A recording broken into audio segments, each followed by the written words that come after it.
Good morning. My name is Dr. Karali Hunter, and I am one of the piano teachers here at Hammer Strings Conservatory. And today I'm going to talk to you about one of my most favorite practice tools. And this might not be the one everybody thinks. One of my very favorite practice tools that I am never without when I know I'll be playing the piano in any circumstance is this guy right here. It's my metronome. And it may not be for all of the reasons that you think or the things that you commonly associate with a metronome.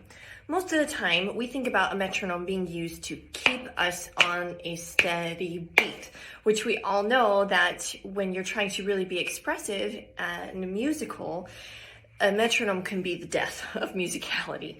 And so what I want to do today is I want to just outline 3 different ways that this metronome can be a wonderful practice tool for you.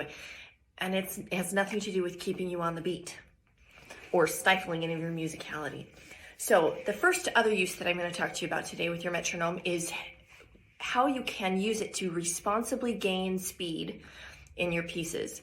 Now, not every piece needs a lot of speed, but we almost always have passages or maybe even the whole piece that just it's a quick piece or a quick passage, and it takes a while to gain the confidence and the dexterity and the knowledge of the piece to do that. So I like to divide my piece into small sections or whatever small section needs to be used.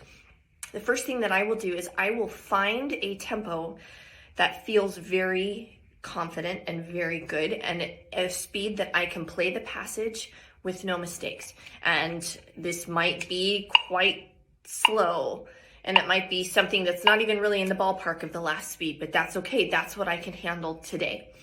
And I find that speed that I can play perfectly with no mistakes.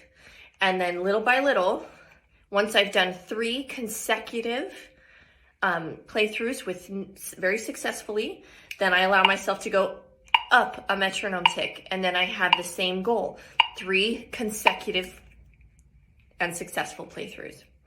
So it takes a little bit of time, but it's a very responsible and conscientious way to increase speed instead of just going from slow to fast and wondering why it crashed. Number 2, the second way that I love to use my metronome is to learn to play without stops. And there are certain situations where this is really important as a pianist. Number 1, if you're ever going to accompany or collaborate with somebody, chamber music is fantastic, or if you're accompanying a choir or a musical number, you need to be able to learn to play without stops, regardless of what happens, if you miss a note or make a mistake.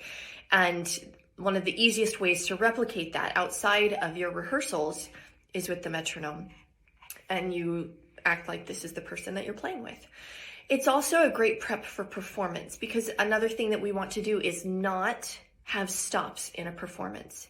That's a main goal. Again, a lot of the time the audience won't have any idea you made a mistake unless you stop and advertise that you made that mistake.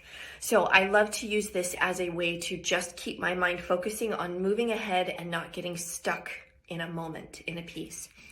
The third way that you can learn to play without stops is just to test yourself in sections for confidence. Can you play through a section confidently with the metronome without any worries about, oh, I almost didn't hit that jump, or, oh, I actually missed 3 notes that I don't usually do. And just testing yourself to make sure that you can get through problem sections. The third and last way that I'm going to talk about today is as a memory checker.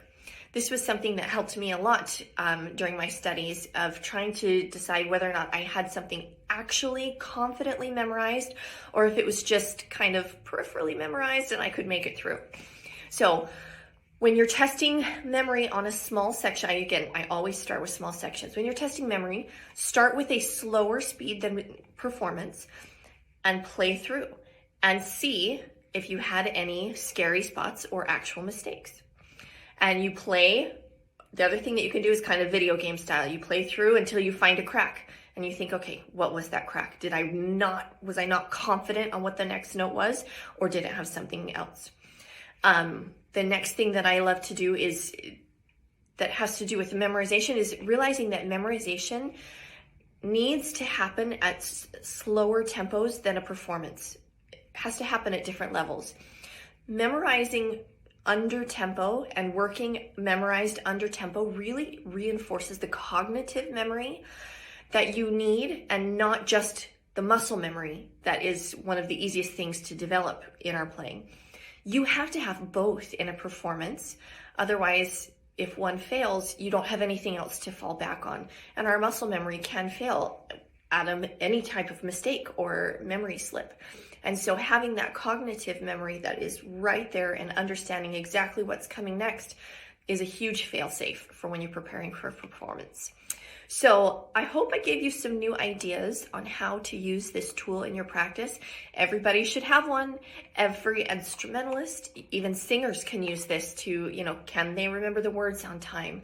Are they able to move through a phrase? Anything that they need.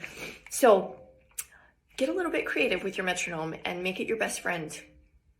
Thanks, everyone.